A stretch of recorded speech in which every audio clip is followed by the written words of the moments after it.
I'm a Maine South grad. I graduated in 1966. After I graduated, I had plans to go to college. However, I was walking down the street with some friends of mine. We ran into a recruiter, talked to him. I always wanted to be an architect. I wound up in the Corps of Engineers, is what I wanted to get into in the military. I'm sort of an adventurous spirit. I thought it might be a nice adventure. Was it adventurous? Yes. Was it always nice? No. I was excited. Basic training to me was fun. The school was challenging, but it was also fun. The fun stopped when I got off the plane 10,000 miles away from home, and what did I just do? I got off the plane, and as you're stepping off the plane, they're handing you a rifle and say, go over here. I was landing just sort of right, a little pre-Tet offensive was going on. So when we landed in Saigon, the plane actually never shut off the engine. We ran off the front of the plane, the guys leaving ran on the back of the plane, and it took right off. And all of a sudden reality sort of set in and say, this isn't training anymore, it's not a game, it's for real. And then when you're walking down the tarmac and you see body bags with individuals going home, it's sort of like, you know, reality. You're scared, your adrenaline's going, you're just all over the place. You just realized what you gave up. You know, you gave up being at home with your friends, your parents, you know, a lot of activities. And all of a sudden, it's a whole new adventure that you're going on. And yes, you're trained and you're sort of prepared, but there's nothing like real things happening around you to let reality set in real quick. Did I take any photos or do a journal? Well, I'm a horrible writer. I'm sure the English teachers here from the South will tell you that. But I did carry an Instamatic camera in my flak jacket, and I took pictures everywhere of everything. So that became my journal. What was my real duty over there? Our job was to create a telephone company in 60,000 square miles of jungle, so that the gentlemen with the radios on their back, which works for about 5 kilometers, can make basically a long distance call to call in airstrikes, artillery, the medevac, everything that you need. None of that existed. There wasn't even a cable connected to that country. We had to put an undersea cable first to get things started off. So we employed an outside contractor, Page Communications out of Washington, D.C. They would build the physical building with the help of our Corps of Engineers or whoever was building there. We would come in, set up all the equipment. My job was to get the equipment set up, get the station on air, per se. When the crew comes in, make sure they know how to run it. We went and did another one. So I was not your atypical soldier. I traveled through the country, the top half of the country, making sure these sites worked. Communication is a big issue in war. If you can't communicate, nothing works. The enemy knows that. So they constantly, I mean, on a daily basis, we got hit in one form or another. It might be with rockets. They might try to attack the perimeter. Sometimes at night they just shoot in a couple rockets just so they let you know they're there. It's for harassment, if nothing else. We had listening posts, you know, because the signals are floating through the air and we're listening. Well, we had someone that could speak Vietnamese and French with us, so he's translating. People go, you were a spy? No, I wasn't a spy. It was just a listening post. So, you know, and we return to fire at night and shoot off claymores and stuff to let them know we're watching too. So I don't think I ever had a full night's sleep the whole time I was there, because a normal shift when we're at the physical site would be 12 hours getting things set up, 2 or 3 hours of guard duty, then you get to eat, try to write home, and then, you know, do whatever else was left with the time that was there. I mean, you're either sleeping on the ground or in some cot somewhere, or sleeping on sandbags, just try to catch a nap whenever you can. You never, I mean, we like to shower and shave and cologne up and stuff. You don't want to do that there, because the jungle has unique smells. And you go out there smelling like you just sprayed Axe all over yourself, they're going to know you're coming. So you sort of stay a little funky, you know, because you just blend in. And you're constantly nervous the whole time. You never want to get comfortable, because that's when things happen to you. You get acclimated to sights and sounds and actions and stuff, but as soon as you get comfortable, you let your guard down. So your guard was never down. And when you got closer to going home at the end of your tour and nothing really drastic happen to you, you really start to get scared and you sort of want to hide in a corner, but you don't want to do that either because then something could happen to you. So those emotions go up and down like a roller coaster. If you get into a firefight, it's over in 5-10 minutes, if that, and 20 minutes, half hour after it's over, you start going, there's nothing leaking, so I'm okay. And excuse my language, but you say, what the hell just happened? There's a lot of gentlemen that I went to the school with, lost a couple. That brings up another emotion. After you lose one or two of your close friends or acquaintances, when the new person comes in, you sort of distance yourself. You want to know their name, maybe where they're from, but you don't want to know too much more because he may be gone the next day. And then this goes into carrying emotional baggage. Well, this guy, oh man, he had a wife, he had a kid, and you don't have that luxury while you're there to carry all that with you. So when you come home, you're sort of a cold-hearted son of a gun. You're pushing people away. It takes you a while to detox or get acclimated to civilian life again. I've seen people do horrific things to people. I've seen what weapons can do to people, which amazes me, the things we can invent to destroy human beings. I've seen courageous things, and I've seen some horrific stuff. Anybody that put their foot in Vietnam from 1965 to 75 was actually exposed to it. It's Agent Orange. It's a defoliant that they spray and it kills all the vegetation. It kills it out for like 15 years or so. And the reason you do that is so you have a clear line of fire, no place for the enemy to hide. The only thing they didn't tell us when they dropped this stuff by the air, you inhale it, it's a carcinogen, can cause cancer and other diseases. So not only are we still suffering from it, some returning vets, so are some of the people there. They were little kids when they got it. Now they're experiencing some of those difficulties now as a result of modern technologies. And then napalm is basically just a flammable liquid packed in like Vaseline. And when it hits the ground, it just spreads, creates intense heat, sucks up all the oxygen, and it sort of, sticks to things. It just. When I was there, you're trying to get from day to day to day, do your duties, make sure it's right. I want to get the hell out of here and get home, okay? When you come back and you start to read articles in the paper, talk to people, everybody was sort of lied to, Is there a feeling of guilt? Once in a while, yes, because you've done things that you would not normally do in my everyday life. But as a reflex or as revenge, get even, you see things that they've done to your people, and just sometimes you just get a little carried away, and sometimes it's extremely hard to control that emotion because you're in the heat of the battle, the heat of things, So there's things I'm not proud of, but there's things that I am. So it's things I have to live with. I was there about a year and a half, and the reason the normal tour of duty there is 1 year.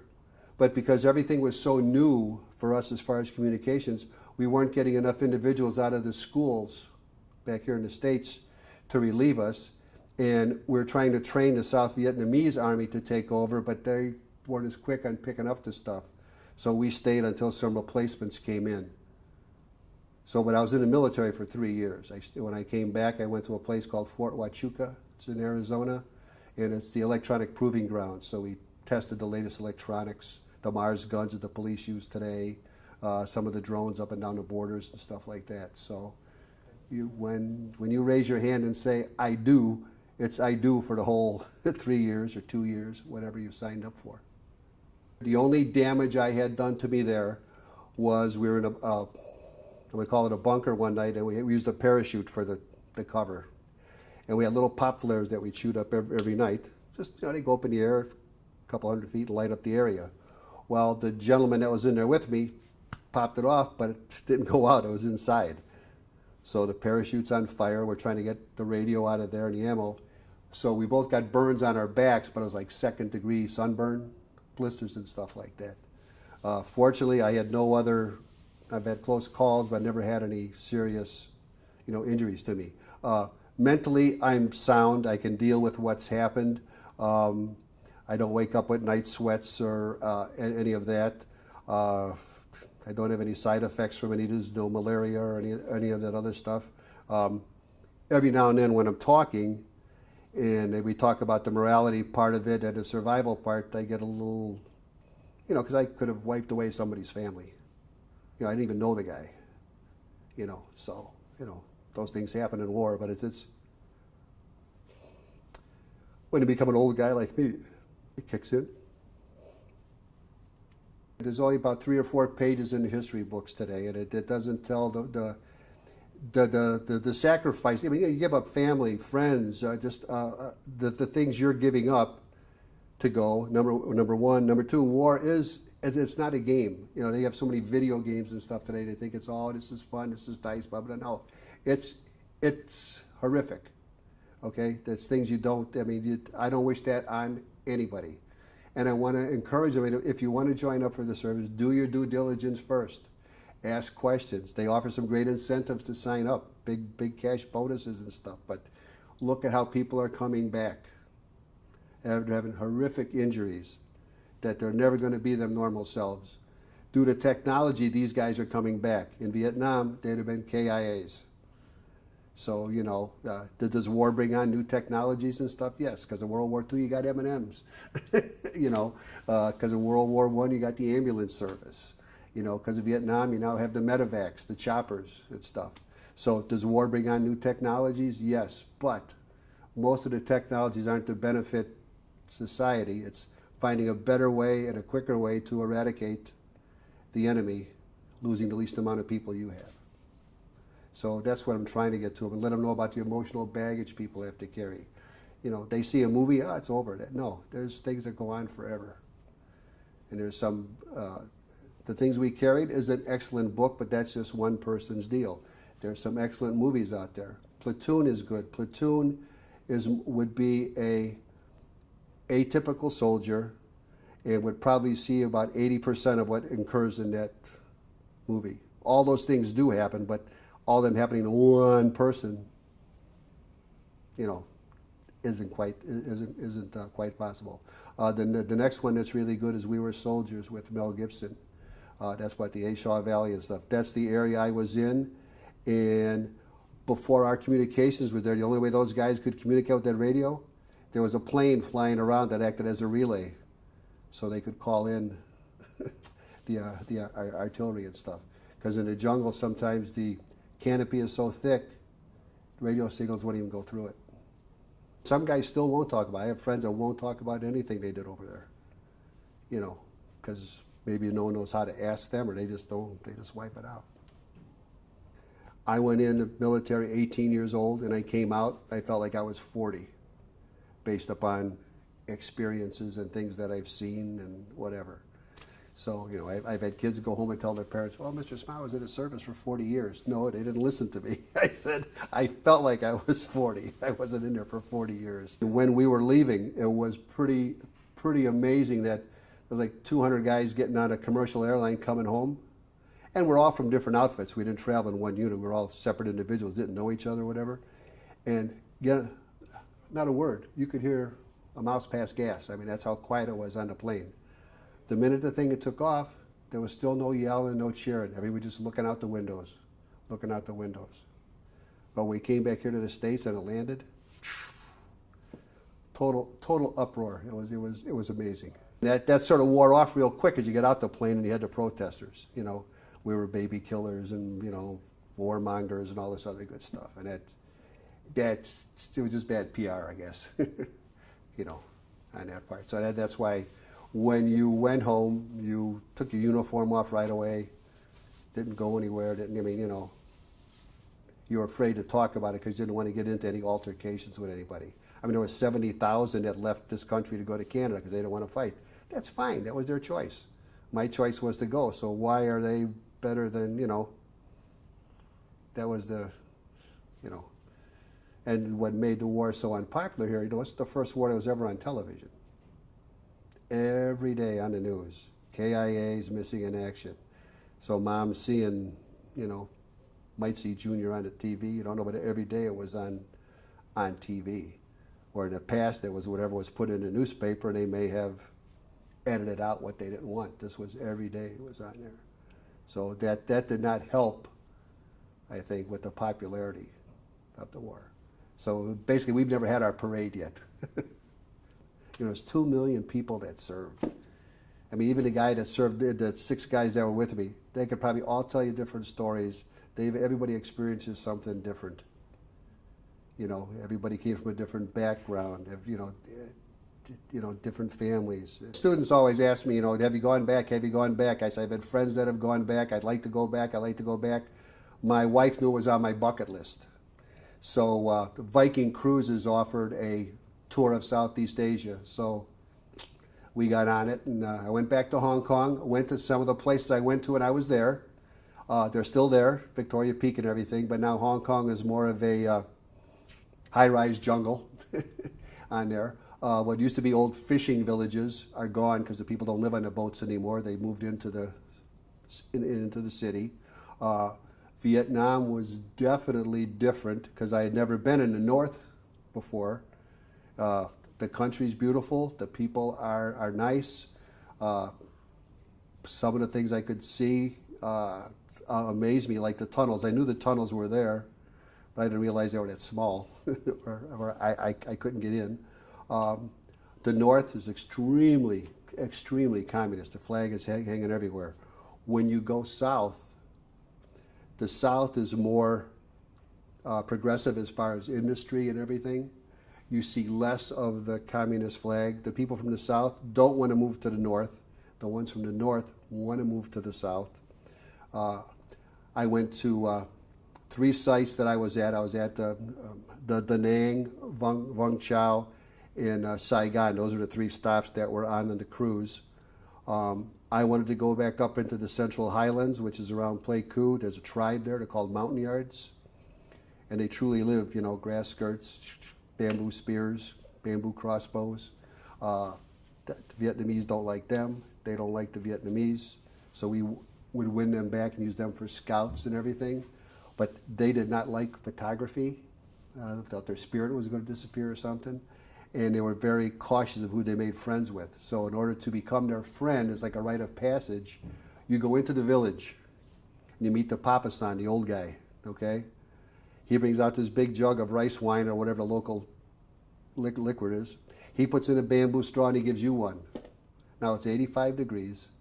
You're 19 years old. You're not used to drinking. You don't know what it is, and this guy's been weaned on it.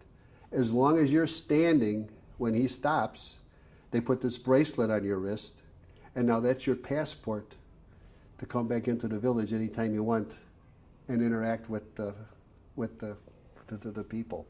So, I didn't make it my first try. The second time I got through on there. But they're extremely nice people. But when I was there was different tribes. They'd be maybe 40 miles apart. They spoke a different dialect. They had no written language back then. You're coming from metropolitan Chicago and you're seeing people living in stilt grass huts off the ground, living hand to mouth, and got these old French rifles and stuff made out of bamboo. And you go, what's going on here?